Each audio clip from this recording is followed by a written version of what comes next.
ಓಂ ಶಾಂತಿ. ಮುರಳಿಯ ದಿನಾಂಕ 29/8/2022. मीठे बच्चे, तुम्हें अपनी दैवी मीठी चलन से बाप का शो करना है. सबको बाप का परिचय देकर वर्षे का अधिकारी बनाना है.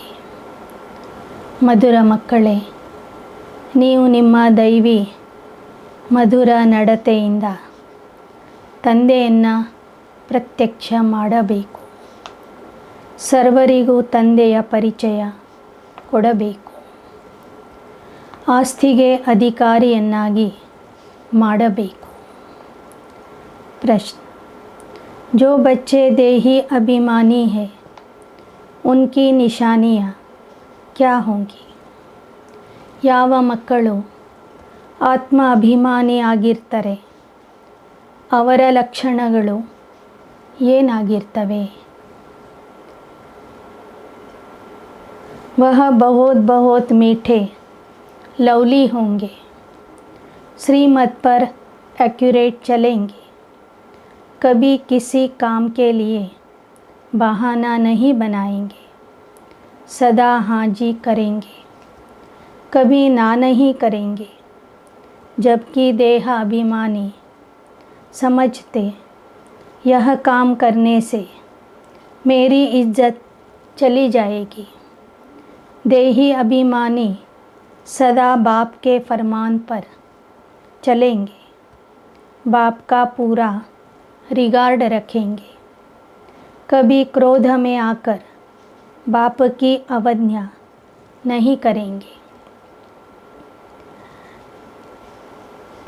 ದೇಹಿ ಅಭಿಮಾನಿ ಮಕ್ಕಳು ಬಹಳ ಮಧುರ ಆಗಿರ್ತಾರೆ, ಶ್ರೀಮತದಂತೆ ನಡೀತಾರೆ. ಯಾವುದೇ ಸೇವೆ ಅಥವಾ ಕೆಲಸ ಮಾಡುವಾಗ ನೆಪ ಹೇಳೋದಿಲ್ಲ, ಸದಾ ಹಾಜಿ ಪಾತ್ರ ಮಾಡ್ತಾರೆ. ಯಾವತ್ತೂ ಆಗಲ್ಲ ಇಲ್ಲ ಅಂತ ಹೇಳೋದಿಲ್ಲ. ಆದರೆ ದೇಹ ಅಭಿಮಾನದಲ್ಲಿ ಇರುವಂಥ ಮಕ್ಕಳು ಸಣ್ಣ ಪುಟ್ಟ ಕೆಲಸ ಮಾಡಲಿಕ್ಕೆ ಹಿಂದೆ ಜರಿತಾರೆ.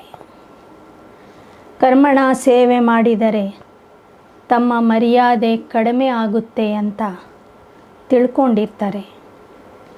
ಆತ್ಮಾಭಿಮಾನಿ ಮಕ್ಕಳು ಯಾವುದೇ ಸೇವೆ ಇರಲಿ ಸೇವೆಗೆ ಸದಾ ಹಾಜರಾಗ್ತಾರೆ, ತಂದೆಯ ಆದೇಶದಂತೆ ನಡೀತಾರೆ, ತಂದೆಗೆ ಸಂಪೂರ್ಣ ಗೌರವ ಕೊಡ್ತಾರೆ. ಕ್ರೋಧದಲ್ಲಿ ಬಂದು ತಂದೆಗೆ ಅವಜ್ಞೆ ಮಾಡೋದಿಲ್ಲ. उनका अपनी देह से लगाव नहीं होगा. शिव बाबा की याद से अपना खाना आबाद करेंगे, बर्बाद नहीं होने देंगे. ಆತ್ಮ ಅಭಿಮಾನಿ ಮಕ್ಕಳು ಶಿವತಂದೆ ನೆನಪಿನಲ್ಲಿ ಇದ್ದು ತಾವು ಮಾಡುವ ಭೋಜನವನ್ನು ಊಟವನ್ನು ಸಫಲ ಮಾಡಿಕೊಳ್ತಾರೆ, ನಿಷ್ಫಲ ಮಾಡೋದಿಲ್ಲ. ಅವರಿಗೆ ದೇಹಧಾರಿಗಳ ಮೇಲೆ ಮೋಹ ಮಮತ್ವ ಸೆಳೆತ ಇರೋದಿಲ್ಲ. ಗೀತ್ ಭೋಲೆನಾಥ ಸೆ ನಿರಾಲ और कोई नहीं. ಭೋಲಾನಾಥ ಮುಗ್ಧನಾಥ ಶಿವ ಬಾಬಾ ಒಬ್ಬರೇ, ಬೇರೆ ಯಾರೂ ಸಹ ತಂದೆಯ ಸಮಾನ ಭೋಲಾನಾಥ ಆಗಿಲ್ಲ. ओम शांति. इतनी सारी बड़ी दुनिया है, इसमें भारत खास और यूरोप आम कहे, क्योंकि भारत ही प्राचीन है. सब धर्म वाले यह तो जानते हैं कि हम एक दो के पिछाड़ी आए हैं. हमारे से पहले भारत ही था, भारत ही प्राचीन है. ಬಾಬಾ ಹೇಳ್ತಾರೆ, ಭಾರತ ದೇಶ ಪ್ರಾಚೀನ ದೇಶ ಆಗಿದೆ. ಎಲ್ಲ ಧರ್ಮದವರು ಸಹ ಇದನ್ನು ಒಪ್ಕೊಳ್ತಾರೆ. ನಾವು ಬರುವ ಮೊದಲೇ ಭಾರತ ದೇಶ ಇತ್ತು, ಭಾರತೀಯರು ಇದ್ದರು. ಯಾಕೆ ಅಂದರೆ ಭಾರತ ದೇಶ ಇಡೀ ವಿಶ್ವದಲ್ಲಿನೇ ಪ್ರಾಚೀನ ದೇಶ आಗಿದೆ.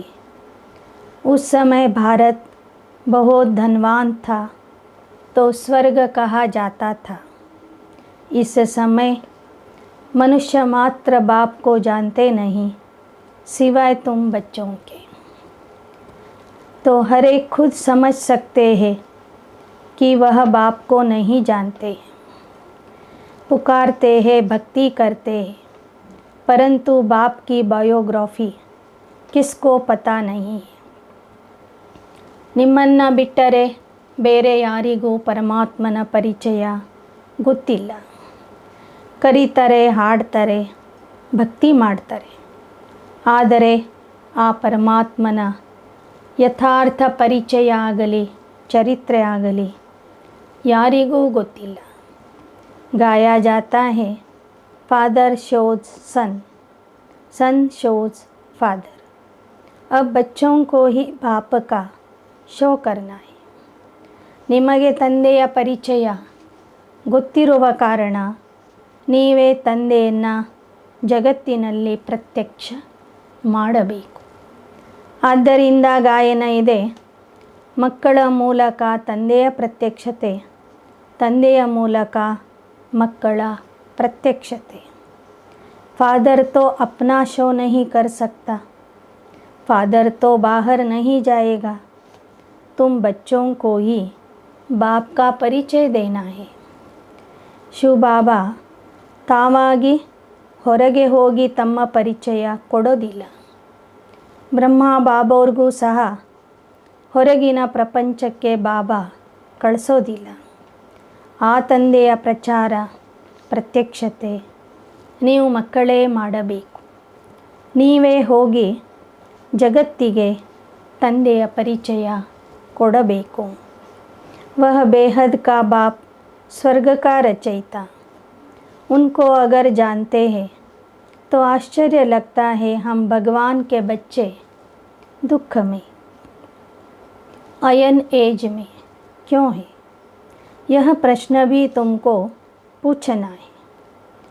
परमात्मा से क्या संबंध है, यह भी पूछना है. पूछने वालों को तो ज़रूर मालूम है और कोई भी पूछता नहीं क्योंकि मालूम नहीं. ಎಲ್ಲರೂ ಹೇಳ್ತಾರೆ ನಾವು ಪರಮಾತ್ಮನ ಮಕ್ಕಳು ಅಂತ. ಪರಮಾತ್ಮ ಸುಖದಾತ. ಹಾಗಾದರೆ ನಾವ್ಯಾಕೆ ದುಃಖದಲ್ಲಿ ಇದ್ದೇವೆ, ನಾವ್ಯಾಕೆ ಕಲಿಯುಗದಲ್ಲಿ ಇದ್ದೇವೆ, ನಮಗೂ ತಂದೆಗೂ ಸಂಬಂಧ ಏನು ಅಂತ ನೀವು ಜನರಿಗೆ ಪ್ರಶ್ನೆ ಕೇಳಬಹುದು. ಉತ್ತರ ನಿಮಗೆ ಗೊತ್ತಿರುವ ಕಾರಣದಿಂದ ನೀವು ಧೈರ್ಯದಿಂದ ಪ್ರಶ್ನೆಗಳನ್ನು ಕೇಳಬಹುದು. ಬೇರೆಯವರು ಈ ಪ್ರಶ್ನೆಗಳನ್ನು ಕೇಳೋದಿಲ್ಲ. फिर यह तो कॉमन रीति से कह देते ईश्वर सर्वव्यापी, परंतु सर्वव्यापी का तो कोई अर्थ ही नहीं. ಪರಮಾತ್ಮನ ಜೊತೆಗೆ ನಿಮ್ಮ ಸಂಬಂಧ ಏನು ಅಂತ ಕೇಳಿದಾಗ ಅಥವಾ ಪರಮಾತ್ಮ ಯಾರು ಅಂತ ಕೇಳಿದಾಗ ಸಾಮಾನ್ಯವಾಗಿ ಎಲ್ಲರೂ ಪರಮಾತ್ಮ ಸರ್ವವ್ಯಾಪಿ ಅಂತ ಹೇಳಿಬಿಡ್ತಾರೆ. ಆದರೆ ಸರ್ವವ್ಯಾಪಿಯ ಅರ್ಥನೂ ಗೊತ್ತಿಲ್ಲ.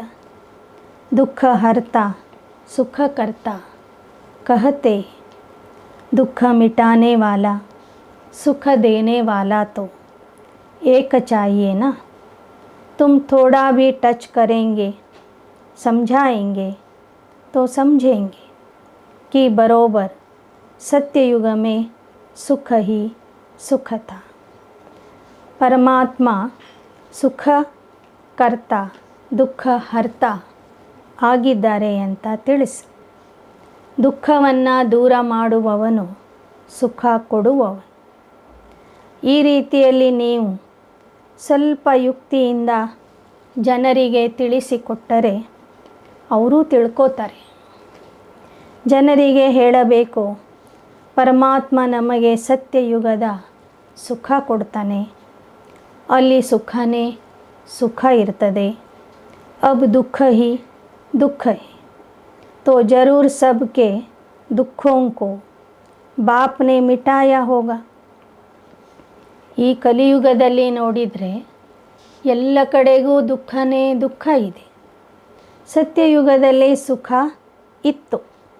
ಮುಂದೆ ಮತ್ತೆ ಆ ಸುಖದ ಯುಗ ಬರಲಿದೆ ಅಂದಾಗ ಕಲಿಯುಗದ ದುಃಖವನ್ನು ಯಾರಾದರೂ ಬಂದು ದೂರ ಮಾಡಿರ್ಬೋದಲ್ಲ. ಯಹ ಜ್ಞಾನ ಕಿ ಬಾತೆ ಯಹಾ ಚಲ್ತಿ. ಕಲಿಯುಗದ ಅಂತ್ಯದಲ್ಲಿ ಬಂದು ಪರಮಾತ್ಮ ದುಃಖದ ಹರಣ ಮಾಡ್ತಾನೆ, ಸುಖದ ಆಸ್ತಿಯನ್ನು ಕೊಡ್ತಾನೆ. ಇವೆಲ್ಲ ಜ್ಞಾನದ ಮಾತುಗಳಾಗಿವೆ. ಸತ್ಯಯುಗದಲ್ಲಿ ಈ ಜ್ಞಾನ ಇರೋದಿಲ್ಲ. अब तुम ज्ञान से प्रारब्ध पा रहे हो, नंबरवार पुरुषार्थ अनुसार. न वह ज्ञान होता है, न ज्ञान देने वाला वहाँ कोई होता नहीं है. ಬಾಬಾ ಹೇಳ್ತಾರೆ, ಸತ್ಯಯುಗದಲ್ಲಿ ಜ್ಞಾನ ಕೊಡೋನೂ ಇರೋದಿಲ್ಲ, ಈ ಜ್ಞಾನನೂ ಇರೋದಿಲ್ಲ. ಸಂಗಮ ಯುಗದಲ್ಲಿ ನೀವು ಜ್ಞಾನದಿಂದ ನಿಮ್ಮ ಪ್ರಾರಬ್ಧವನ್ನು ಪಡ್ಕೊಳ್ತಾ ಇದ್ದೀರಿ. ದೇಹಿ ಅಭಿಮಾನಿ बनना बड़ी मेहनत की बात है. शिव बाबा की सर्विस में जो तत्पर रहेंगे वही देही अभिमानी बन सकते हैं. देह अभिमान आ जाने से फिर उनसे वह खुशबू निकल जाती है. ಆತ್ಮ ಅಭಿಮಾನಿ ಆಗಲಿಕ್ಕೆ ಬಹಳ ಪರಿಶ್ರಮ ಬೇಕು. ಯಾವ ಮಕ್ಕಳು ತಂದೆಯ ಸೇವೆಯಲ್ಲಿ ಸದಾ ತತ್ಪರಾಗಿರ್ತಾರೆ ಅವರು ಆತ್ಮ ಅಭಿಮಾನಿ ಆಗಿಬಿಡ್ತಾರೆ. ಆತ್ಮಾಭಿಮಾನಿ ಮಕ್ಕಳಿಂದ ಸದ್ಗುಣಗಳ ಪರಿಮಳ ಹರಡ್ತಾ ಇರ್ತದೆ. उनकी चलन से ही मालूम पड़ जाता कि यह देही अभिमानी बहुत मीठे लवली है. हम एक बाप के बच्चे ब्रदर्स हैं, आपस में भाई बहन हैं, दोनों ही श्रीमत पर एक्यूरेट चलने वाले. ಆತ್ಮಾಭಿಮಾನಿ ಮಕ್ಕಳು ಬಹಳ ಮಧುರ ಆಗಿರ್ತಾರೆ, ಸರ್ವರಿಗೂ ಪ್ರಿಯ ಆಗಿರ್ತಾರೆ. ಪರಸ್ಪರ ಸೋದರರ ಸಂಬಂಧದಿಂದ ನಡೀತಾ ಇರ್ತಾರೆ. ಈಶ್ವರನ ಮಕ್ಕಳು ಅಂದರೆ ಸೋದರರು, ಬ್ರಹ್ಮನ ಮಕ್ಕಳು ಅಂದರೆ ಸೋದರಿಯರು. ಕೆಲವರ ಮನೆಗಳಲ್ಲಿ ಇಬ್ಬರು ಜ್ಞಾನದಲ್ಲಿ ನಡೀತಾ ಇರ್ತಾರೆ. ऐसे नहीं कि एक श्रीमत पर चले दूसरा बहाना बनाकर बैठ जाए. श्रीमत पर न चलने वाले को बाप कभी अपना बच्चा कह नहीं सकते हैं. ಇಬ್ಬರು ಒಂದೇ ರೀತಿಯಲ್ಲಿ ಶ್ರೀಮತದಿಂದ ನಡೀತಾ ಇದ್ದರೆ ಇಬ್ಬರು ಉನ್ನತಿಯನ್ನು ಪಡ್ಕೋತಾರೆ. ಒಬ್ಬರು ಶ್ರೀಮತದಂತೆ ನಡೆಯೋದು, ಇನ್ನೊಬ್ಬರು ಪುರುಷಾರ್ಥ ಮಾಡೋದರಲ್ಲಿ ನೆಪ ಹೇಳೋದು ಅಥವಾ ಶ್ರೀಮತದಂತೆ ನಡೆಯದೇ ಇರೋದು. ಈ ಥರ ಮಾಡಿದಾಗ ಪರಸ್ಪರರಿಗೆ ಸಹಯೋಗ ಸಿಗೋದಿಲ್ಲ. ಶ್ರೀಮತದಂತೆ ನಡೆಯದೇ ಇರುವಂಥವ್ರಿಗೆ ಶಿವಬಾಬಾ ತಮ್ಮ ಮಕ್ಕಳು ಅಂತ ಹೇಳೋದಿಲ್ಲ. ಬಾಹರ್ ಸೆ ಭಲ್ ಬಚ್ಚೆ ಬಚ್ಚೆ ಕಹತೆ परंतु अंदर से समझते कि यह नाफरमान मर्दार है, यह क्या पद पाएंगे. ಯಾವ ಮಕ್ಕಳು ಶ್ರೀಮತದಿಂದ ನಡೆಯೋದಿಲ್ಲ ಅಂಥ ಮಕ್ಕಳಿಗೆ ಹೊರಗಿನಿಂದ ಬಾಬಾ ಮಕ್ಕಳು ಅಂತ ಹೇಳ್ತಾರೆ.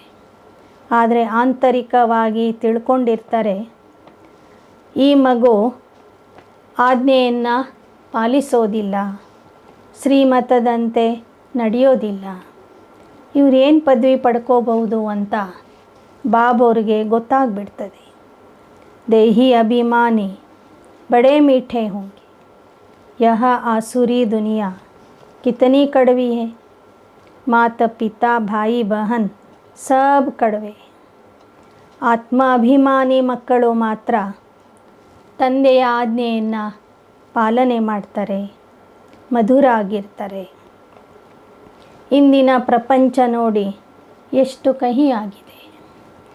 ತಂದೆ ತಾಯಿ ಸೋದರ ಸೋದರಿಯರು ಎಲ್ಲ ಸಂಬಂಧಗಳಲ್ಲಿ ವಿಷ ತುಂಬಿದೆ. ದೇಹ ಅಭಿಮಾನಿ ಜೋ ಹೋತೆ ಹೈ ವಹ ಕड़वे होते हैं. अभी तुम देही अभिमानी बन रहे. कोई तो सिर्फ तमो प्रधान से तमो तक आए, सिर्फ प्रधानता निकली. कोई रजो तक पहुँचे है. सतों में तो कोई कोई आए. ऐसे नहीं कि धीरे धीरे आते जाएंगे. कब तक धीरे धीरे चलते रहे. ಬಾಬಾ ಹೇಳ್ತಾರೆ, ನನ್ನ ಮಕ್ಕಳಲ್ಲಿ ಕೆಲವರು ಇನ್ನೂ ತಮೋ ಪ್ರಧಾನದಿಂದ ತಮೋ ಗುಣಕ್ಕೆ ಬಂದಿದ್ದಾರೆ ಅಷ್ಟೇ. ತಮೋ ಪ್ರಧಾನದಲ್ಲಿ ಆ ತಮೋ ಪ್ರಧಾನತೆ ಮಾತ್ರ ಹೋಗಿದೆ ವಿನಃ ತಮೋ ಗುಣ ಹೋಗಿಲ್ಲ. ಇನ್ನೂ ನೀವು ರಜೋ ಸತೋ ಮತ್ತು ಸತೋ ಪ್ರಧಾನ ಸ್ಥಿತಿಗೆ ತಲುಪಬೇಕಾಗಿದೆ. ಕೆಲವರು ಮಾತ್ರ ಆ ಸತೋ ಗುಣಕ್ಕೆ ಹೋಗಿ ತಲುಪಿದ್ದಾರೆ. ಉಳಿದವರೆಲ್ಲರೂ ನಿಧಾನಕ್ಕೆ ಪುರುಷಾರ್ಥ ಮಾಡ್ತಾ ಇದ್ದಾರೆ. देही अभिमानी को कभी देह का अभिमान नहीं रहेगा कि यह काम मैं क्यों करूं, इसमें मेरी इज्जत जाएगी.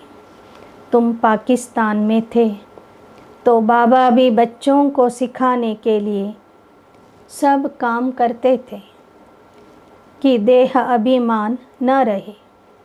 देह अभिमानी बनने से सत्यानाश हो जाती है. ಆತ್ಮ ಅಭಿಮಾನಿ ಮಕ್ಕಳು ಯಾವ ಕೆಲಸಕ್ಕೂ ಹೆದರೋದಿಲ್ಲ. ದೇಹ ಅಭಿಮಾನಿ ಮಕ್ಕಳು ಸಣ್ಣ ಪುಟ್ಟ ಕೆಲಸ ಮಾಡಲಿಕ್ಕೆ ಅಂಚ್ತಾರೆ. ತಮ್ಮ ಮರ್ಯಾದೆ ಹೋಗುತ್ತೆ ಅಂತ ತಿಳ್ಕೊತಾರೆ. ಆದರೆ ಪಾಕಿಸ್ತಾನದಲ್ಲಿ ಇರುವಾಗ ಬ್ರಹ್ಮ ಬಾಬವರು ಸಹ ಮಕ್ಕಳ ಜೊತೆಗೆ ಎಲ್ಲ ರೀತಿಯ ಸೇವೆಯನ್ನು ಮಾಡ್ತಾಯಿದ್ರು. ತಾವು ಮಾಡಿ ತೋರಿಸ್ತಾ ಇದ್ರು. ಮಕ್ಕಳಲ್ಲಿ ಇರುವ ದೇಹಾಭಿಮಾನ ಹೋಗಲಿ ಎಂಬ ಉದ್ದೇಶದಿಂದ ಕರ್ಮಣ ಸೇವೆಯಿಂದ ಹಿಡಿದು ಪಾತ್ರೆ ತೊಳೆಯೋದು, ಸ್ವಚ್ಛತೆ ಮಾಡೋದು, ಎಲ್ಲ ರೀತಿಯ ಸೇವೆಯನ್ನು ಮಮ್ಮ ಬಾಬಾ ಮಾಡಿ ತೋರಿಸಿದರು. बाहर में जो प्रजा बनने वाले हैं उनसे भी गिर पड़ेंगे. देह अभिमानी बनने से सत्यानाश हो जाएगी. ಯಜ್ಞದ ಒಳಗಿದ್ದು ದೇಹ ಅಭಿಮಾನದಲ್ಲಿ ಇದ್ದರೆ ಸತ್ಯಾನಾಶ ಆಗಿಬಿಡ್ತದೆ. ಹೊರಗಿನವರು ರಾಜ ಅಥವಾ ಶ್ರೀಮಂತ ಪ್ರಜಾ ಆಗ್ತಾರೆ. ಒಳಗಿನವರು ಅವರಿಗಿಂತ ಕಡಿಮೆ ಪದವಿಯನ್ನು ಪಡ್ಕೋತಾರೆ. प्रजा में जो साहूकार बनेंगे उनको भी नौकर चाकर मिलेंगे. यह तो और ही जाकर नौकर चाकर बनते. इनसे तो वह साहूकार अच्छे ठहरे ना. बुद्धि से काम लिया जाता है. ಹೊರಗಿನಿಂದ ಬಂದು ಪುರುಷಾರ್ಥ ಮಾಡುವಂಥವರು ಪ್ರಜೆಗಳಲ್ಲಿ ಶ್ರೀಮಂತ ಪ್ರಜೆಯಾಗಿ ಬರ್ತಾರೆ. ಅವರ ಮನೆಗಳಲ್ಲಿನೂ ದಾಸದಾಸಿಯರು, ನೌಕರ್ ಚಾಕರರು ಇರ್ತಾರೆ. ಆದರೆ ಯಜ್ಞದ ಒಳಗಿದ್ದು ದೇಹ ಅಭಿಮಾನದಲ್ಲಿ ಇರುವಂಥವರು ಅವರಿಗಿಂತ ಕಡಿಮೆ ಪದವಿಯನ್ನು ಪಡ್ಕೋತಾರೆ. ನೌಕರ್ ಚಾಕರರಿಗಿಂತನೂ ಇನ್ನೂ ಕೆಳಮಟ್ಟದ ಪದವಿಯನ್ನು ಪಡ್ಕೋತಾರೆ. समझ में आता है जो बच्चे नहीं बनते हैं सिर्फ मददगार बनते तो भी अच्छे धनवान बन जाते. ಬಾಬಾ ಹೇಳ್ತಾರೆ, ಯಾರು ಪ್ರತಿದಿನ ಕ್ಲಾಸಿಗೆ ಬರೋದಿಲ್ಲ, ನೇರವಾಗಿ ಬಂದು ತಂದೆಯ ಮಕ್ಕಳಾಗಿರೋದಿಲ್ಲ, ಆದರೆ ಯಜ್ಞ ಸಹಯೋಗಿಯಾಗಿರ್ತಾರೆ. ಅಂಥವರು ಸಹ ಸತ್ಯತ್ರೇತಾಯುಗದಲ್ಲಿ ಬಹಳ ಹಣವಂತರಾಗಿ ಬರ್ತಾರೆ.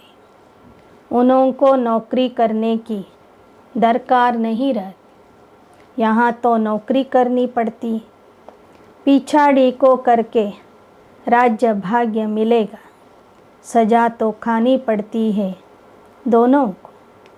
ಬಾಬಾ ಹೇಳ್ತಾರೆ, ಅವರು ಯಾವ ಸಮಯದಲ್ಲಿನೂ ನೌಕರ ಚಾಕರ ಆಗೋದಿಲ್ಲ.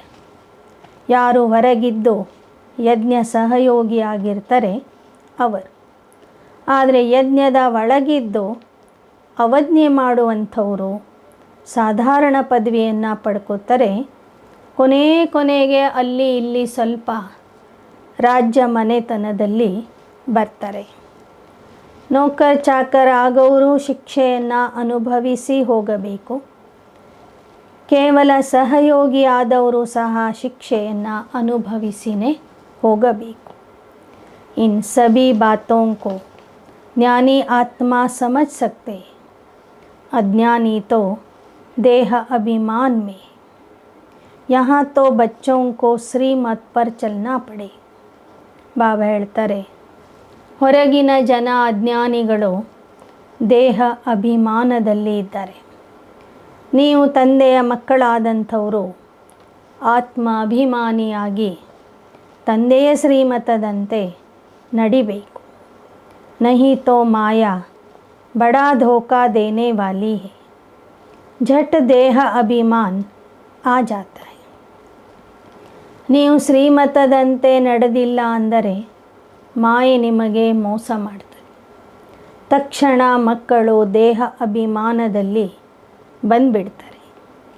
यहाँ रहने वालों को तो फिर भी ब्राह्मणों का संग है, बाहर तो दुनिया बहुत खराब है. ज्ञान में संग ऐसा होना चाहिए फर्स्ट क्लास, जो उससे पूरा रंग लगे. ಒಳಗಿರುವಂಥ ಮಕ್ಕಳಿಗೆ ಬ್ರಾಹ್ಮಣರ ಸಂಘ ಸಿಗ್ತದೆ.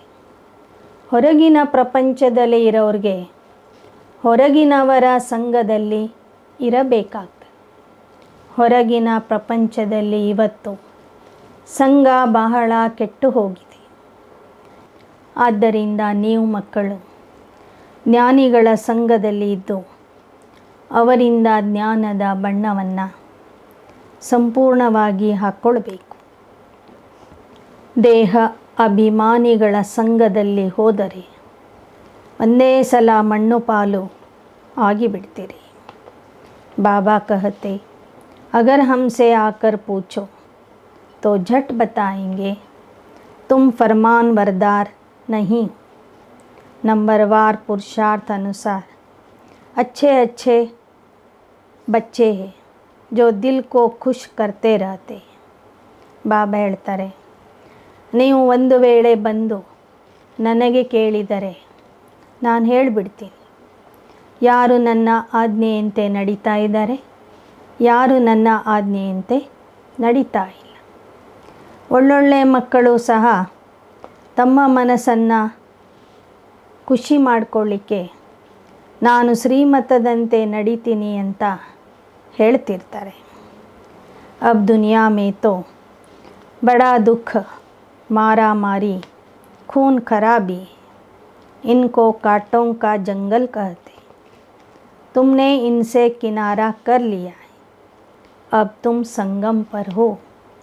बुद्धि में है हम गृहस्थ व्यवहार में रहते संगम पर खड़े, अभी हम कांटों से फूल बनते जा रहे. ಇನ್ನು ಈ ಪ್ರಪಂಚ ಅಂತೂ ದುಃಖದಿಂದ ತುಂಬಿದೆ. ಎಲ್ಲ ಕಡೆಗೂ ಹೊಡೆದಾಟ, ಕೊಲೆ ಸುಲಿಗೆ ನಡೀತಾ ಇದೆ. ಇದು ಮುಳ್ಳಿನ ಕಾಡಾಗಿದೆ. ನೀವು ಮಾತ್ರ ಆ ಕಾಡಿನಿಂದ ಹೊರಗೆ ಬಂದು ಸಂಗಮ ಯುಗದಲ್ಲಿ ಇದ್ದೀರಿ. ಗೃಹಸ್ಥ ವ್ಯವಹಾರದಲ್ಲಿ ಇದ್ದರೂ ಸಹ ನೀವು ಸಂಗಮ ಯುಗದಲ್ಲಿ ಇದ್ದೀರಿ.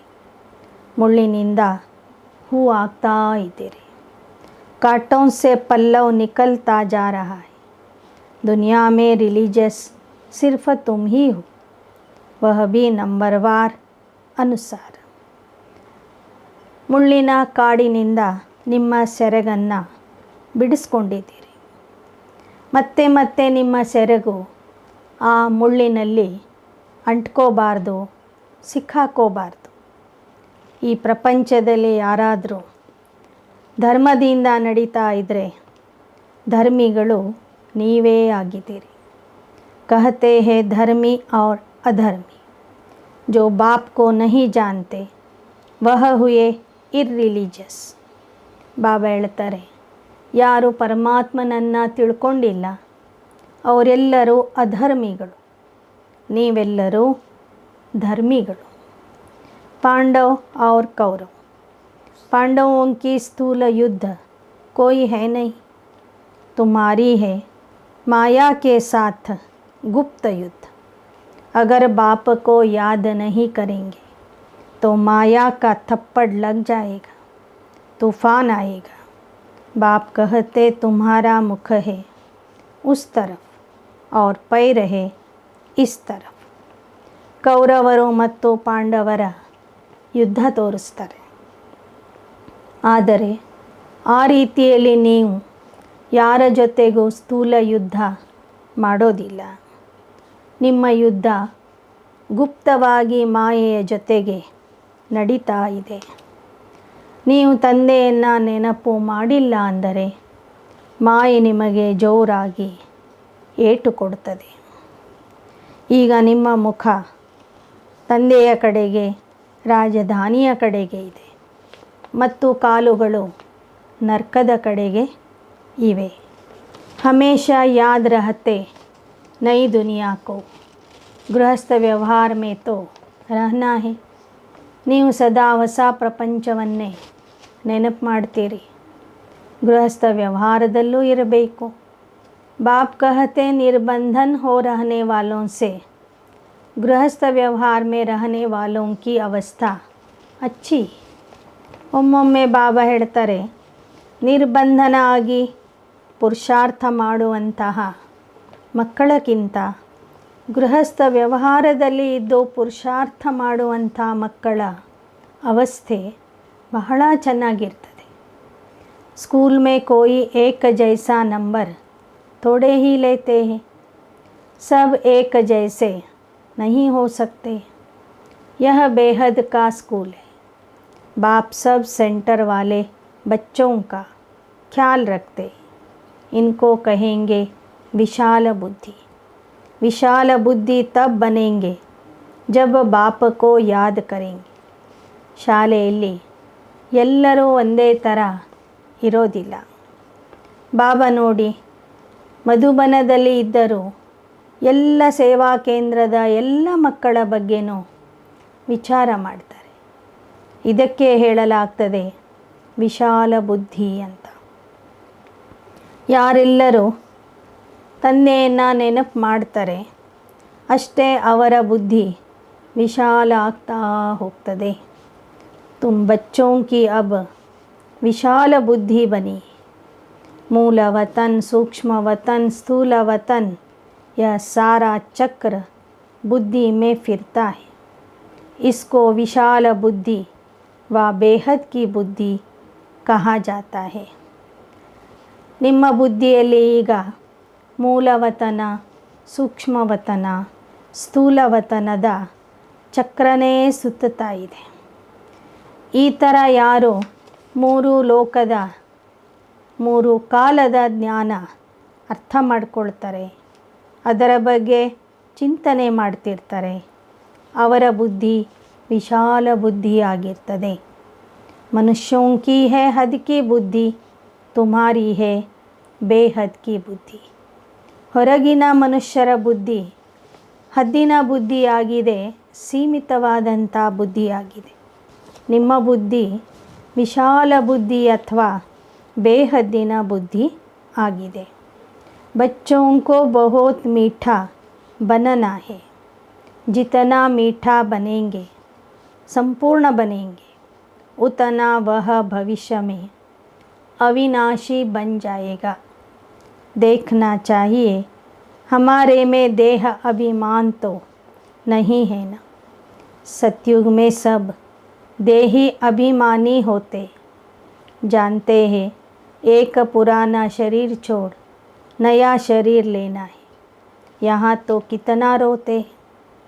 ಬಾಬಾ ಹೇಳ್ತಾರೆ, ಎಷ್ಟೆಷ್ಟು ನೀವು ಮಧುರ ಆಗ್ತೀರಿ ಅಷ್ಟೇ ನೀವು ಸಂಪೂರ್ಣ ಆಗ್ತಾ ಹೋಗ್ತೀರಿ ಮತ್ತು ಭವಿಷ್ಯದಲ್ಲಿಯೂ ಸಹ ಆ ಸಂಪೂರ್ಣತೆ ಮಧುರತೆ ನಿಮ್ಮ ಹತ್ತಿರ 21 ಜನ್ಮಗಳ ತನಕನೂ ಇರ್ತದೆ. ಆ ಸತ್ಯಯುಗದಲ್ಲಿ ನೀವೆಲ್ಲರೂ ಆತ್ಮ ಅಭಿಮಾನಿ ಆಗಿರ್ತೀರಿ. ದೇಹ ಬಿಡುವಾಗ ಗೊತ್ತಾಗ್ತದೆ, ಒಂದು ದೇಹ ಬಿಟ್ಟು ನಾನು ಹೊಸ ದೇಹದಲ್ಲಿ ಹೋಗ್ತಿದ್ದೀನಿ ಅಂತ. यहाँ तो कितना रोते, देह अभिमान है ना, देह पर बहुत प्यार है, तुम बच्चों के लिए यह दुनिया जैसे है ही नहीं. ಇಲ್ಲಿ ದೇಹ ಬಿಡುವಾಗ ಎಷ್ಟೊಂದು ಅಳುತ್ತಾರೆ. ಯಾಕೆ ಅಂದರೆ ದೇಹದ ಮೇಲೆ ಬಹಳ ಪ್ರೀತಿ ಇದೆ. ಅಲ್ಲಿ ನೋಡಿದರೆ ಖುಷಿ ಖುಷಿಯಿಂದ ದೇಹ ಬಿಡ್ತಾರೆ. अब तुमको अशरीरी बनना है, अशरीरी आए थे, ಈಗ ಪುನಃ ನೀವು ಅಶರೀರಿಯಾಗುವ ಅಭ್ಯಾಸ ಮಾಡಬೇಕು.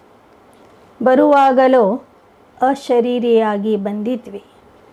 बेहद का बाप बच्चों को पढ़ाते, उनका कितना रिगार्ड रखना चाहिए.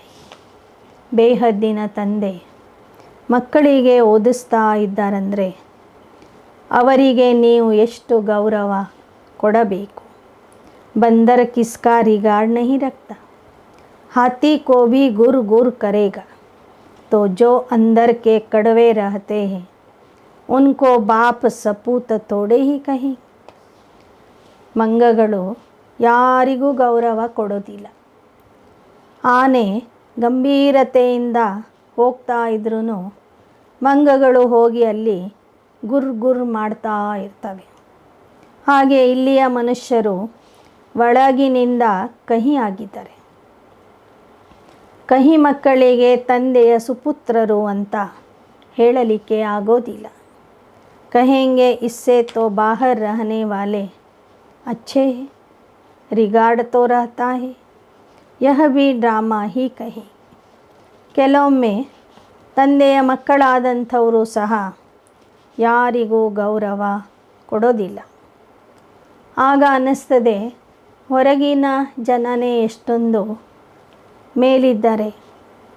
ಬಾಬಾ ಹೇಳ್ತಾರೆ, ಯಜ್ಞದ ಒಳಗೆ ಎಲ್ಲ ರೀತಿಯ ಮಕ್ಕಳಿದ್ದಾರೆ. ದಾಸದಾಸಿ ಆಗೋರು ಇದ್ದಾರೆ, ರಾಜ ಆಗೋರು ಇದ್ದಾರೆ. ಇದು ಸಹ ನಾಟಕ ಆಗಿದೆ.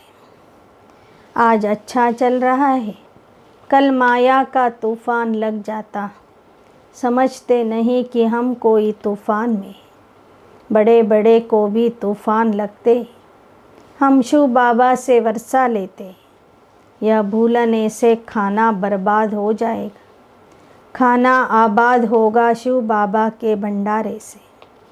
ಬಾಬಾ ಹೇಳ್ತಾರೆ, ನಾನು ಶಿವನ ಭಂಡಾರದಿಂದ ಊಟ ಮಾಡ್ತಿದ್ದೀನಿ ಅಂತ ತಿಳ್ಕೊಂಡು ಊಟ ಮಾಡಿದರೆ ಮಾತ್ರ ನಮ್ಮ ಊಟ ಸಫಲ ಆಗ್ತದೆ.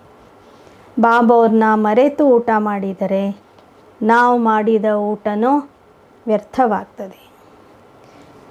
ಶಿವ ಬಾಬಾ ಕೆ ಭಂಡಾರೆ ಸೆ ಖಾತೆ ಹೇ ತೋ ಖಾನಾ ಆಬಾದ್ ಹೋಗ, ಇನ್ಕೋ ಭೂಲಾ तो झोली खाली हो जाएगी, प्रजा में भी ಸಾಧಾರಣ ಪದ ಪಾಯಿ. ಆ ಶಿವತಂದೆಗೆ ನಾವು ಮರೆತು ಬಿಟ್ಟರೆ ನಮ್ಮ ಜೋಳಿಗೆ ಖಾಲಿ ಆಗ್ತದೆ. ಪ್ರಜೆಗಳಲ್ಲಿನೂ ಸಹ ನಾವು ಸಾಧಾರಣ ಪದವಿಯನ್ನು ಪಡಿಬೇಕಾಗ್ತದೆ. ಸಜಾ ತೋ ಬಹುತ್ ಖಾಯೆಂಗೆ, ತಪ್ಪು ಮಾಡುವಂಥವರು ಕೊನೆಗೆ ಬಹಳಷ್ಟು ಶಿಕ್ಷೆಯನ್ನು ಅನುಭವಿಸ್ತಾರೆ. खुद छोड़ने से फिर औरों को भी संशय बुद्धि बनाते. बाबा को तो तरस पड़ता है, परंतु माया का वार सहन नहीं कर सकते. उस्ताद सिखलाते तो बहुत है, ಅಚಲ ಅಡೋಲ ರಹನಾ ಹೈ. ಅನೇಕ ಮಕ್ಕಳು ತಂದೆಯ ಕೈ ಬಿಟ್ಟು ಹೋಗ್ತಾರೆ. ಅವರು ಬಹಳಷ್ಟು ಶಿಕ್ಷೆಗೆ ಗುರಿಯಾಗ್ತಾರೆ.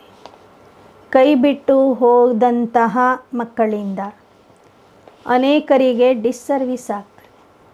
ಅನೇಕರು ಸಂಶಯ ಬುದ್ಧಿ ಆಗ್ತಾರೆ. ಆದರೆ ಬಾಬವರು ಸಹ ಏನೂ ಮಾಡಲಿಕ್ಕೆ ಆಗೋದಿಲ್ಲ. ಅಂಥ ಮಕ್ಕಳ ಮೇಲೆ ಬಾಬವ್ರಿಗೆ ದಯೆ ಬರ್ತದೆ. बाबा समझते हैं अर्जुन सिल्वर एज तक भी नहीं पहुँचे. वंडर लगता है ना, ज्ञान पूरा न होने के कारण, शिव बाबा से योग न होने के कारण गिर पड़ते. ಬಾಬಾ ನೋಡ್ತಾರೆ, ಜ್ಞಾನ ಸಂಪೂರ್ಣವಾಗಿ ಧಾರಣೆ ಆಗದೇ ಇರುವ ಕಾರಣ, ಯೋಗ ಸರಿಯಾಗಿ ಮಾಡದೇ ಇರುವ ಕಾರಣ ಮಕ್ಕಳು ಬಿದ್ದು ಹೋಗ್ತಾರೆ, ಕೈ ಬಿಟ್ಟು ಹೋಗ್ತಾರೆ. ಇನ್ನು ಅನೇಕ ಮಕ್ಕಳು ಬೆಳ್ಳಿ ಸ್ಥಿತಿಗೂ ಸಹ ತಲುಪಿಲ್ಲ. ಚಿನ್ನದ ಸ್ಥಿತಿಗೆ ತಲುಪಬೇಕಾಗಿದೆ, ಆದರೆ ಬೆಳ್ಳಿಯ ಸ್ಥಿತಿಗೂ ಸಹ ತಲುಪಿಲ್ಲ. तूफ़ान तो क्या क्या लगते, ಚಡನಾ ಗಿರ್ನಾ ಯಹ ಹೋತಾ ಹಿ. ಬಹಳಷ್ಟು ಬಿರುಗಾಳಿಗಳು ಬರ್ತವೆ. ಪುರುಷಾರ್ಥದಲ್ಲಿ ಏರುವುದು ಬೀಳುವುದು ನಡೀತಾನೇ ಇರ್ತದೆ. गिर गया तो फिर उठ खड़ा होना चाहिए. हमारा काम शिव बाबा से कुछ भी है, हमको वर्षा शिव बाबा से लेना ही. ಒಂದು ವೇಳೆ ಪುರುಷಾರ್ಥ ಮಾಡುವಾಗ ಬಿದ್ದರೂ ಸಹ ಮತ್ತೆ ಎದ್ದು ಧೈರ್ಯದಿಂದ ಪುರುಷಾರ್ಥ ಮಾಡಬೇಕು. ನಮಗೆ ಕನೆಕ್ಷನ್ ಇರೋದು ಶಿವ ತಂದೆಯ ಜೊತೆ. ಅವನಿಂದಲೇ ನಾವು ಆಸ್ತಿ ಪಡಿಬೇಕಾಗಿದೆ. ಮಮ್ಮಾ ಬಾಬಾ भी उनसे ही लेते, उनको ही याद करना है, उनकी मुरली सुननी, नहीं तो कहाँ जाएंगे, हट्टी तो एक ही है ना. ಮಮ್ಮ ಬಾಬಾ ಅವರು ಸಹ ಆ ಶಿವ ತಂದೆಯನ್ನೇ ನೆನಪು ಮಾಡ್ತಾರೆ. ಶಿವ ತಂದೆಯ ಮುರಳಿಯನ್ನೇ ಕೇಳ್ತಾರೆ. ಶಿವ ತಂದೆಯಿಂದನೇ ಆಸ್ತಿ ಪಡ್ಕೊಳ್ತಾರೆ. ಹಾಗೆ ನಾವು ಸಹ ಅವನಿಂದನೇ ಮುರಳಿ ಕೇಳಬೇಕು, ಅವನನ್ನೇ ನೆನಪು ಮಾಡಬೇಕು, ಅವನಿಂದನೇ ಆಸ್ತಿ ಪಡಿಬೇಕು. ಪರಮಾತ್ಮನ ಆಸ್ತಿ ಪಡೀಲಿಕ್ಕೆ ಒಂದೇ ಒಂದು ಅಂಗಡಿ ಇದೆ, ಬೇರೆ ಯಾವ ಅಂಗಡಿನೂ ಇಲ್ಲ ಅಂತ ಹೇಳ್ತಾರೆ ಬಾಬಾ. यहाँ आए बिगर ಮುಕ್ತಿ ಜೀವನ್ ಮುಕ್ತಿ ಮಿಲ್ ನ ಸಕೆ. ಈ ಅಂಗಡಿಗೆ ಬರದೆ ವಿನಃ ಮುಕ್ತಿ ಜೀವನ್ ಮುಕ್ತಿ ಸಿಗೋದಿಲ್ಲ. बाप के सामने तो आना है ना. हाँ कोई बांधेली है, बाबा की याद में मर पड़ती है तो वह भी अच्छा पद पा लेती है. ಬಾಬಾ ಹೇಳ್ತಾರೆ, ಬಂಧನದಲ್ಲಿ ಇರುವಂಥವರು ಬಾಬವ್ರನ್ನ ನೋಡಿರೋದಿಲ್ಲ, ಆದರೆ ನೆನಪು ಮಾಡ್ತಾ ಮಾಡ್ತಾ ದೇಹ ಬಿಟ್ಟರೆ ಅವರಿಗೂ ಒಳ್ಳೆಯ ಪದವಿಯ ಪ್ರಾಪ್ತಿಯಾಗ್ತದೆ.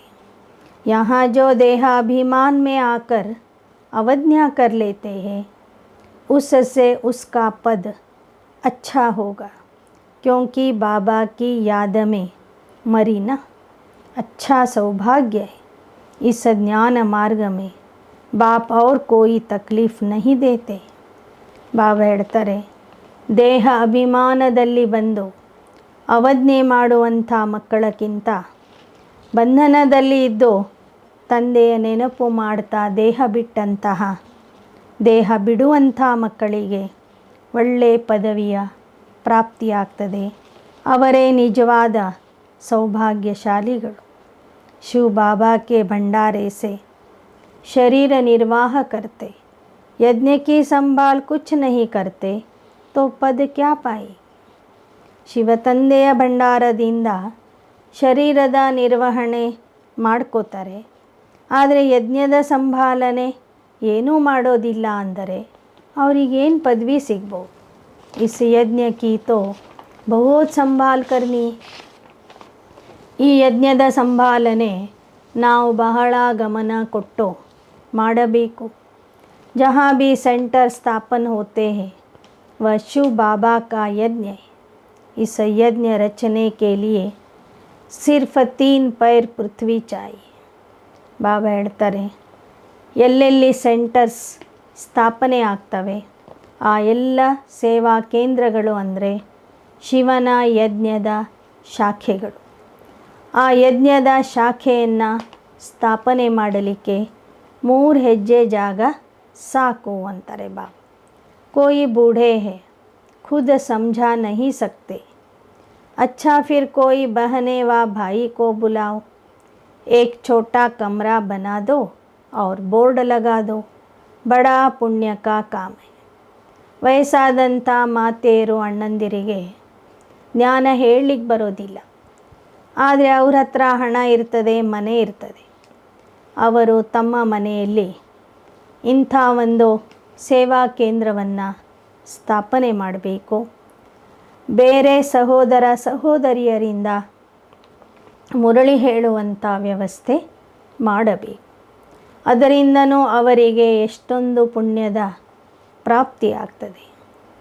अब संगम पर स्वर्ग का वर्षा मिलता है. पुरानी दुनिया ख़त्म होनी, नई दुनिया स्थापन होती है. सिर्फ 3 पैर पृथ्वी चाहिए. 1-2 को उठाया तो भी अहो सौभाग्य. तुम एक ही मंत्र देते हो, मन मना भव. सिर्फ कहते हो बाप को याद करो तो अंतमति सो गति हो जाए. बाप स्वर्ग का खजाना देते. बस सुना बुद्धि में बैठा स्वर्ग में आने लायक बन जाएगा. 3 ಹೆಜ್ಜೆ ಸ್ಥಳವನ್ನು ಕೊಟ್ಟು ಬಾಬನ ಮನೆಯನ್ನು ಸ್ಥಾಪನೆ ಮಾಡಿ ಪರಸ್ಪರರ ಉದ್ಧಾರ ಮಾಡಿದರೆ ಅದು ಬಹಳ ದೊಡ್ಡ ಸೌಭಾಗ್ಯ ಆಗಿದೆ. ತಂದೆ ನಮಗೆ ಸ್ವರ್ಗದ ಖಜಾನೆ ಕೊಡ್ತಾ ಇದ್ದಾರೆ. ಪರಮಾತ್ಮ ಬಂದಿದ್ದಾನೆ ಅಂತ ತಿಳ್ಕೊಂಡ್ರೆ ಸಾಕು, ಅವರು ಸ್ವರ್ಗಕ್ಕೆ ಬರಲು ಲಾಯಕ ಆಗಿಬಿಡ್ತಾರೆ. ಜಗ ದೇನೆ ವಾಲೆ ಕೋ ಹಕ್ಕು ಮಿಲ್ ಜಾತಾ ಹೈ. ಯಾರು ತಂದೆಯ ಮನೆಯನ್ನು ತೆರೀಲಿಕ್ಕೆ ಜಾಗ ಕೊಡ್ತಾರೆ ಅವರಿಗೆ ಸಾಕಷ್ಟು ಆಸ್ತಿಯಲ್ಲಿ ಅಧಿಕಾರ ಸಿಗ್ತದೆ. ಆಸ್ತಿಯ ಮೇಲೆ ಅವರಿಗೆ ಹಕ್ಕು ಬರ್ತದೆ. ಶಿವನ ಆಸ್ತಿಯ ಮೇಲೆ ಅವರು ಹಕ್ಕುದಾರ ಆಗ್ತಾರೆ. ಪ್ರಜಾ ಬನಿ ವಹ ಭಿ ಅಚ್ಚಾ, नंबरवार बनते जाएंगे. शुरू भी 3 पैर पृथ्वी से हुआ ना, यह मकान भी 3 पैर पृथ्वी है ना. एक कोठी थी, फिर धीरे धीरे बड़ा बनता गया. ऐसे बहुत आएंगे जिनको बाबा कहेंगे तुम अपने पैसे इसमें लगाओ, 3 पैर पृथ्वी की ले लो. ಬಾಬಾ ಹೇಳ್ತಾರೆ, ಯಜ್ಞ ಶುರು ಆಗಿದ್ದು ಒಂದು ಸಣ್ಣ ಕೋಠಡಿಯಿಂದ. 3 ಹೆಜ್ಜೆ ಜಾಗದಲ್ಲಿ ಶಿವನ ಯಜ್ಞ ಪ್ರಾರಂಭ ಆಯಿತು. ನಿಧಾನಕ್ಕೆ ಬೆಳೀತಾ ಬೆಳೀತಾ ಆ ಯಜ್ಞದ ಅನೇಕ ಶಾಖೆಗಳು ಈಗ ಸ್ಥಾಪನೆಯಾಗಿವೆ. ಅದಕ್ಕಾಗಿ ಬಾಬಾ ಹಣ ಇದ್ದವರಿಗೆ ಹೇಳ್ತಾರೆ, 3 ಹೆಜ್ಜೆ ಜಾಗ ಕೊಟ್ಟು 10-15 हॉस्पिटल कॉलेज खोलो, अपने गांव में मकान किराए पर ले लो, यह तो सब ख़त्म हो ही जाए. ಬಾಬಾ ಹೇಳ್ತಾರೆ, ಹಣ ಇದ್ದವರು 10-15 ಸೇವಾ ಕೇಂದ್ರಗಳನ್ನು ಅಂದರೆ ಈಶ್ವರೀಯ ವಿಶ್ವವಿದ್ಯಾಲಯ ಮತ್ತು ಆಸ್ಪತ್ರೆಯನ್ನು, ಆತ್ಮಿಕ ಆಸ್ಪತ್ರೆಯನ್ನು ತೆರೀತಾ ಹೋಗ್ರಿ. ಒಂದು ವೇಳೆ ನಿಮ್ಮ ಹತ್ತಿರ ಭೂಮಿ ಇಲ್ದಿದ್ರೆ ಬಾಡಿಗೆ ಕೊಟ್ಟಾದರೂ ಜಾಗ ಹಿಡೀರಿ. ಅಲ್ಲಿ ಈ ಒಂದು ಹಾಸ್ಪಿಟಲ್ ಮತ್ತು ಕಾಲೇಜನ್ನು ತೆರೀರಿ. इससे बहुतों का कल्याण हो जाए, तुम बहुत धनवान हो जाएंगे. तुम छोटी सी जगह में भी यह कॉलेज खोल सकते हो. अंधों की लाठी बनना है, रास्ता बताना है, जगाना है. ಬಾಬಾ ಹೇಳ್ತಾರೆ, ಸಣ್ಣ ಸಣ್ಣ ಜಾಗದಲ್ಲೂ ಸಹ ನೀವಿಂಥ ಕಾಲೇಜನ್ನು ಸ್ಥಾಪನೆ ಮಾಡ್ಬೋದು. ಅನೇಕರಿಗೆ ಮಾರ್ಗ ತೋರಿಸಬೇಕು, ಕುರುಡರ ಊರುಗೋಲಾಗಬೇಕು, ಅನೇಕರಿಗೆ ಜಾಗೃತ ಮಾಡಬೇಕು। और कोई खर्चे की बात नहीं, बेहद के बाप से बेहद का वर्षा लेना ही है। ಹೆಚ್ಚಿನ ಹಣದ ಅವಶ್ಯಕತೆ ಇಲ್ಲ, ಖರ್ಚಿನ ಅವಶ್ಯಕತೆ ಇಲ್ಲ. ಇದ್ದಂಥ ಹಣದಲ್ಲಿ ಚಿಕ್ಕ ಚಿಕ್ಕ ಸ್ಥಳಗಳಲ್ಲಿಯೂ ಸಹ ಇಂಥ ಕಾಲೇಜನ್ನು ತೆರೀರಿ. ಬೇಹದ್ದಿನ ತಂದೆಯಿಂದ ಬೇಹದ್ದಿನ ಆಸ್ತಿಯನ್ನು ಪಡೆಯಿರಿ. ತಂದೆ ಹಾಗೂ ಆಸ್ತಿಯನ್ನು ನೆನಪು ಮಾಡೋದರಿಂದ ನಿಮ್ಮ ನೌಕೆ ದಾಟುವುದು. ಅಚ್ಚ मीठे मीठे सिकीलदे बच्चों प्रति मात पिता बाप दादा का याद प्यार और गुड मॉर्निंग। रूहानी बाप की रूहानी बच्चों को नमस्ते। रूहानी बच्चों की रूहानी बाप दादा को याद प्यार गुड मॉर्निंग और नमस्ते नमस्ते नमस्ते। धारणा के लिए मुख्य सार। ಧಾರಣೆಗಾಗಿ ಮುಖ್ಯಾಂಶಗಳು। फर्स्ट क्लास ज्ञानी आत्माओं का संग करना है। फर्स्ट क्लास ज्ञानी आत्मರ संग ಮಾಡಬೇಕು। देही अभिमानी बनना है, देह अभिमानियों के संग से दूर रहना है। ಆತ್ಮ ಅಭಿಮಾನಿ ಆಗಬೇಕು, ದೇಹ ಅಭಿಮಾನಿಗಳ ಸಂಗದಿಂದ दूर ಇರಬೇಕು। ಎರಡನೇ, यज्ञ की बहुत प्यार से सच्चे दिल से संभाल करनी है। बहुत लवली मीठा बनना है, सपूत बनकर दिखाना है। कोई भी अवज्ञा नहीं करनी। ಈ ಯಜ್ಞದ ಸಂಭಾಲನೆಯನ್ನು ಬಹಳ ಪ್ರೀತಿಯಿಂದ ಸತ್ಯ ಹೃದಯದಿಂದ ಮಾಡಬೇಕು। ಬಹಳ ಮೀಠ ಮಧುರ ಬಹಳ ಪ್ರೀತಿಪಾತ್ರ ಆಗಬೇಕು। ಸುಪುತ್ರ ಆಗಿ ತೋರಿಸಬೇಕು। ಯಾವುದೇ ರೀತಿಯ ಅವಜ್ಞೆ ಮಾಡಬಾರದು। वरदान। ज्ञान गुण और शक्तियों से संपन्न बन दान करने वाले ಮಹಾದಾನಿ ಭವ। ಜ್ಞಾನ ಗುಣ ಮತ್ತು ಶಕ್ತಿಗಳಿಂದ ಸಂಪನ್ನ ಆಗಿ ಅದನ್ನೇ ದಾನ ಕೊಡುವಂತಹ ಮಹಾದಾನಿ ಆಗಿರಿ। सारे दिन में जो भी आत्मा संबंध संपर्क में आए उसे महादानी बन कोई न कोई शक्ति का, ज्ञान का, गुणों का दान दो।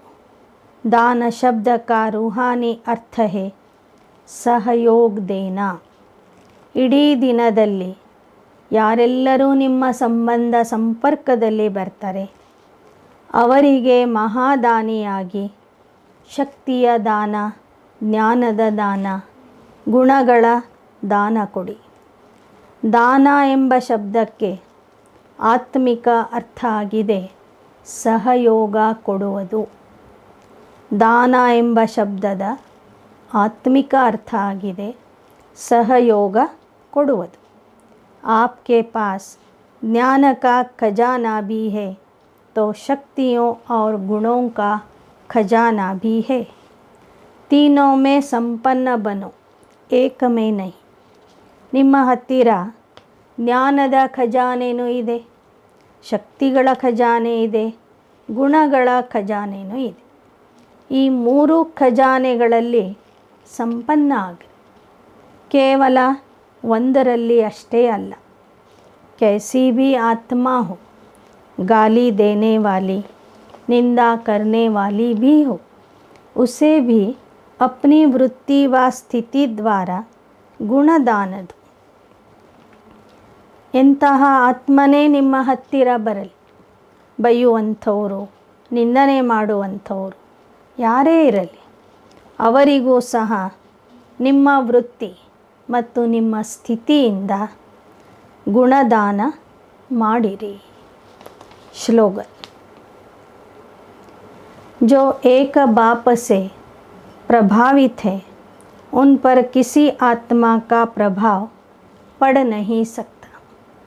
ಯಾರು ಒಬ್ಬ ತಂದೆಯಿಂದ ಪ್ರಭಾವಿತ ಆಗಿರ್ತಾರೆ ಅವರ ಮೇಲೆ ಅನ್ಯ ಆತ್ಮರ ಪ್ರಭಾವ ಬೀಳೋದಿಲ್ಲ. ಓಂ ಶಾಂತಿ.